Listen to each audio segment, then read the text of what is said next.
Hey guys, welcome back to the Enlightened Logger channel. This morning I am going to fire up the saws. I'm going to get the Ranger loaded up, fire up the saws on the landing here for the firewood, and we're actually going to start processing today.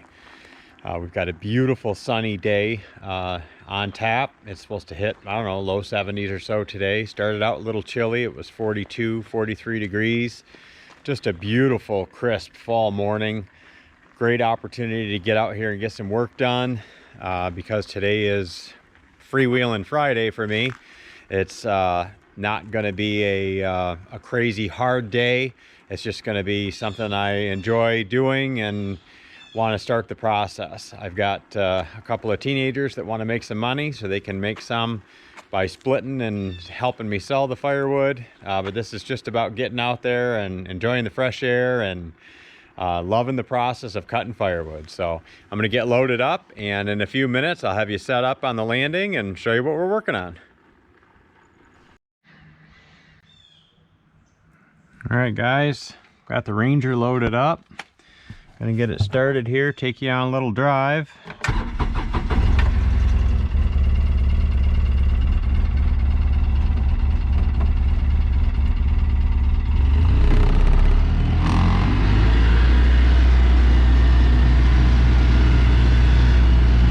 My beautiful sour woods up there. Gonna take you by our first tea field.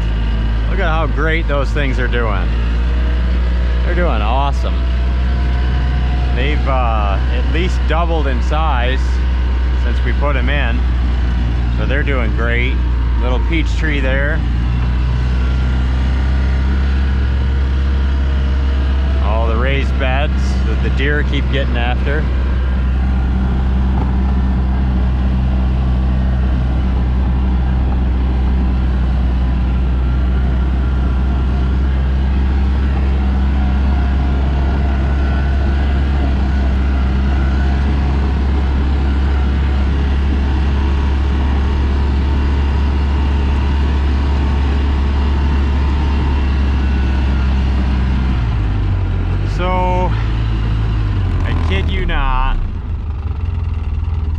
Last week in the morning, about 3 o'clock in the morning, the alarm kept going off on my phone for the cameras, and I look out and I'm like, what is going on? 10 after 3, a deer walking across the front yard, setting the cameras off, going crazy, and it's over there eating my sweet potatoes.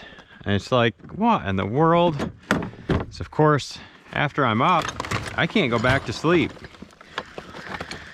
Just one of those things, you know. So I'm going to take it old school today, using the marking stick and the marking crayon. This is kind of my go-to when cutting by hand. I want to make sure I stay consistent with my sizes, so I'll go through and, you know, mark like this. That way I've got a good spot to go with. You know, I've been cutting by hand for a lot of years, so I've got a pretty good eye as to, you know, what 16 is, but it doesn't mean I don't make mistakes. And you know, I really want to be consistent for my customers, and this is a whole new market for me. So you know, I really want to establish a real good name in the marketplace. I mean, I had a good name up north as far as, you know, providing excellent service and a good product and all that. But I want to make sure that I'm, you know, consistent and starting things off on the right foot down here. The market's very different. There is, just like up north, there's a lot of competition. There's a lot of real small guys out there, and, you know, mom and pop type, what I would call mom and pop type businesses, which, you know, there's nothing wrong with that. At first, you know, we all start out there, and then you decide if you want to continue on doing it that way and, you know, keep your business small, or if you want to scale it and grow it and, you know, eventually add equipment and or people to make the process more efficient. So as you can see, I've got quite a mess here. A lot of sawdust, a little bit of dirt mixed in here. So I'm gonna end up having a hand file quite a bit today, I'm sure. But we'll get the first few logs marked up here and at least be able to get this process started. A lot of this is junk over here, so I'm gonna leave this unless of course somebody asks for it. Maybe they want a, you know, softwood to, you know, for campfires and stuff like that. I am going to be a dealer for that as well. I never really tapped into a good market up north on that. I never really pushed hard on it, but here I think that with the mountains being so close and the right demographic, you know, people will spend the money on bundles. So I think that's an avenue that we're going to pursue. You know, we'll buy a bundler and make that process more efficient. And yes, it's a lot of handling and messing around, but the reality is it's, you know, it's profit. Okay guys, got the saw sharpened, gassed and oiled. Just gonna keep my crayon and marking stick handy, cause you never know when you're gonna need it. Set those there. It's the first time I've started this saw in a while. It's my 576 XP. I like it a lot. I've run a lot of saws. It's well balanced. It replaced my 372 a while back, and I'll be looking at a 572 as my next saw, I believe.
Take off my sweatshirt.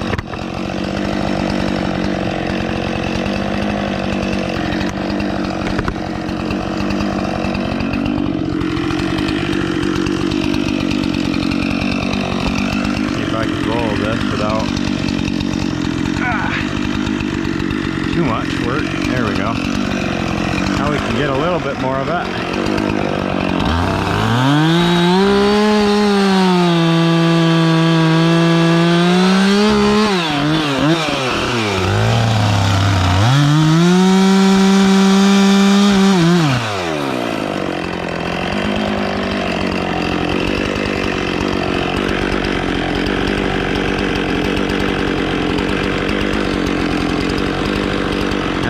Leg day.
going to be it for round one.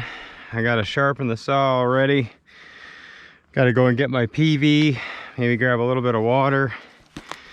This is not going to be a, you know, a 10-hour day by any means.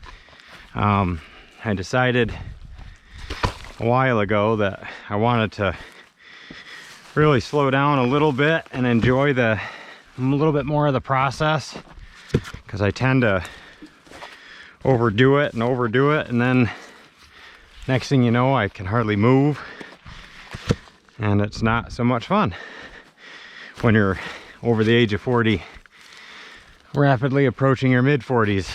You don't recover like you used to. Joints hurt all the time. And you know, you come to the realization that you don't have to work that way.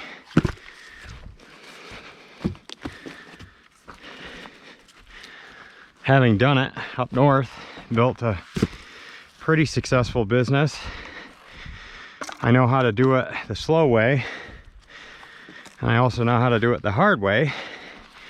And I decided down here, if this is something I wanted to do, then I was gonna be a little bit more serious about making it a legitimate business and setting us up for success into the future by not doing everything by hand for very long and processing on dirt, etc. You know, it's fine to get started, but the reality is it's a lot of extra work, a lot of extra handling. It's not anywhere near as productive. And again, up over the age of 40, it's not quite as much fun as it used to be to put up 5, 6, 7, 8 cord a day, whatever, you know. Now it's like, if I could do 5 face in a day, I'd be happy with that. So again, not what it used to be. I'm gonna go ahead and put you guys on pause for a little bit. Like I said, grab some of that stuff. I'll be right back, guys. So this is gonna be a little mid-video tutorial / commentary. I run a semi-skip chain. You can see they're pretty well spaced out here by Husqvarna. I'm pretty sure it's number 47. Absolutely love this chain because it turns a little bit faster. I've had great luck with it cutting, and it just does a great job for me. As far as sharpening goes, I've done a couple of videos on how I do it. This will be a little bit more entailed because I'm going to put you on a real good angle here, make sure you guys can see it pretty well. I look at 2 things. I know a lot of guys really focus on cleaning out the gullet, but one thing I like to focus on too is making sure my tooth is square. You know, when you're grinding on a wheel, you get that automatically, but I like to keep track of that myself because it helps me monitor my wear, and if I start to get into anything, I can really see it. Like this tooth, you could see it. It's gotten into some of that dirt and some of those small rocks that were in there. So not only am I pushing down, but I'm actually pulling back as well to clean out the gullet and square up the tooth. The angle, I always go by the guide, the wear guide that's on here, just to kind of start my process. And depending on how good your file is, you shouldn't necessarily have to push down real hard. This file's getting kind of worn, so you could probably hear it in the video. I'm pushing pretty good, and obviously pulling back some. But I found the secret is just to try and be as even as possible with your pressure. So I've got a pretty good grip with my left hand, pulling back and pushing down. And then my right hand is just kind of, you know, pushing it through. So you could see I'm getting that gullet knocked out pretty good, and I'm getting good shiny metal, which means I'm taking away the old stuff that's obviously not serving us anymore. So I normally like to keep my chains pretty sharp. Usually it's every other tank that I sharpen, depending on, you know, where I am. Like if I'm in the woods, I can get away with that. In this scenario, because the logs have been moved around the dirt so much and there's dirt in them, I'm probably going to have to hand file about every tank. And I also typically only use like 3 to 4 strokes per side, depending on how it feels. I know it's kind of subjective at that point, but I go by the feel of the cut. You know, is it making a good bite, or is it feel like I'm just kind of skimming over the metal? Because you might have a flat spot on the file, as well as the tooth might be really hard too, which means the file's not getting a great bite. So the idea for me is, again, we'll get you down here so you can see it. Try and get you up close, make sure. That's my preview for you. So we're cleaning out the gullet here, which these need to be knocked down even a little bit more, because you could see they're still up into the tooth some. You really want them way down here. But then again, you're also looking for that tooth to be squared up, and you can see that entire curve for that entire position there is shiny metal. So I'm gonna flip you around to do the left side. I am one of those weird guys that actually uses my left hand and sharpens pretty much the same as I do with my right. A lot of guys will keep it in their right hand and flip the, you know, the bar around so they're, you know, facing the saw. That's fine too. You know, whatever works best for you, whatever you're most comfortable with. But I'm just one of those weird guys that has a pretty good control with my left hand, even though I'm right hand dominant. So I just do the same process with my left hand. Usually I can get about 2 teeth before I have to slide it forward, because again, it is a semi-skip chain, so I don't have as many teeth, which is, you know, the other nice thing about that is it's less to sharpen, you know, when you're out in the field. I know one of the things I used to do when I was cutting a lot of firewood, blocking in the woods, was I would carry 7 or 8 chains with me and just swap them out as they got dull. Grind them at night, you know, when I was at home, and it kept my production up. But as I've gotten older, not only do I appreciate hand filing more, but it also gives me a little bit of a break. Because again, your body only wants to take this pace for so long before it says, hey, dummy, slow down.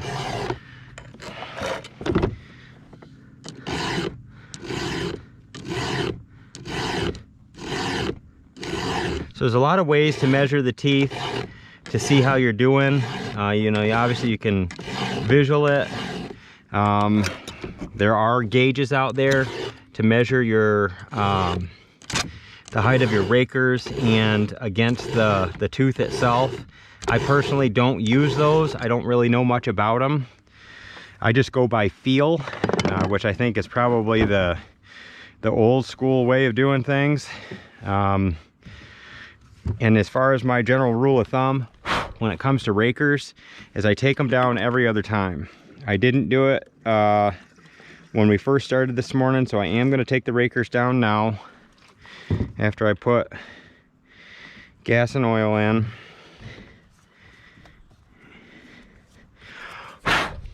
Normally I try to have a rag handy, but I think I forgot it this morning when I came out here, because, you know, some of these days I just get so friggin' excited I get to run a chainsaw. I forget stuff. It's one of those things. I got a friend up north, Reg there, says, you know, sawdust, once it gets in your veins, never comes out. You know, and that's the same for woodworkers or mill guys or loggers or whatever. Just something special about this stuff.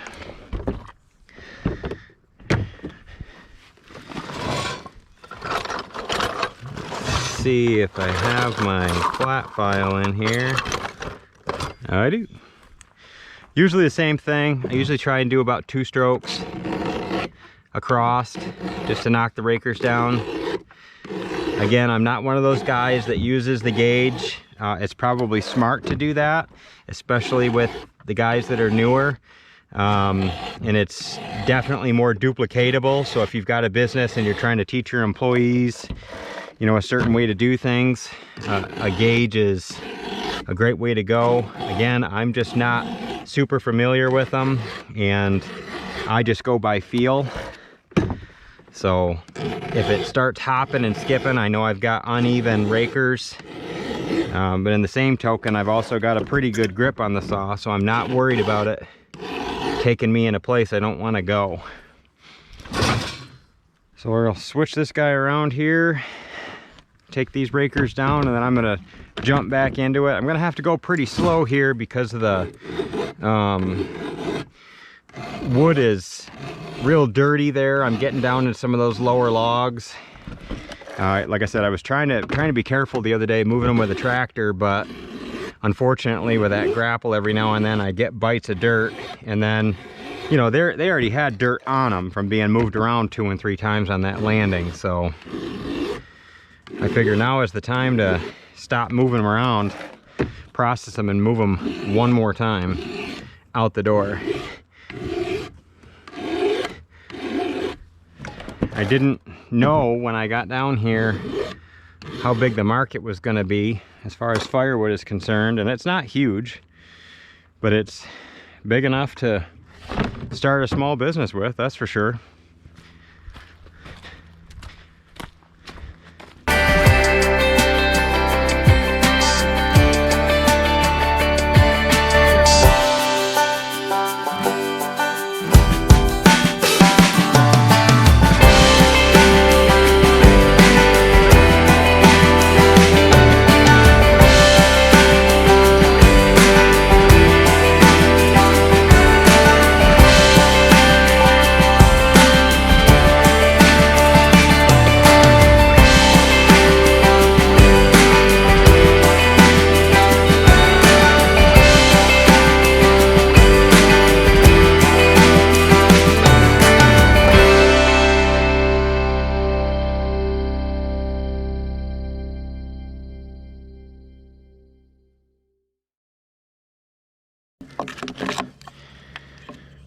So earlier when I got started, you heard me mention Freewheeling Friday.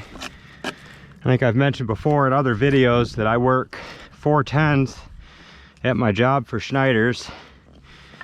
Today being a Friday is another great example of what I get to do on my time. And freewheeling to me is, you know, I debated back and forth with the name High Frequency Friday. Because to me, I'm in a good mood, I'm buzzing around. I wake up early because I'm excited about the day. It's my time, you know, do whatever it is I want to. So that's why I kind of like the Freewheeling Friday sound of that as well.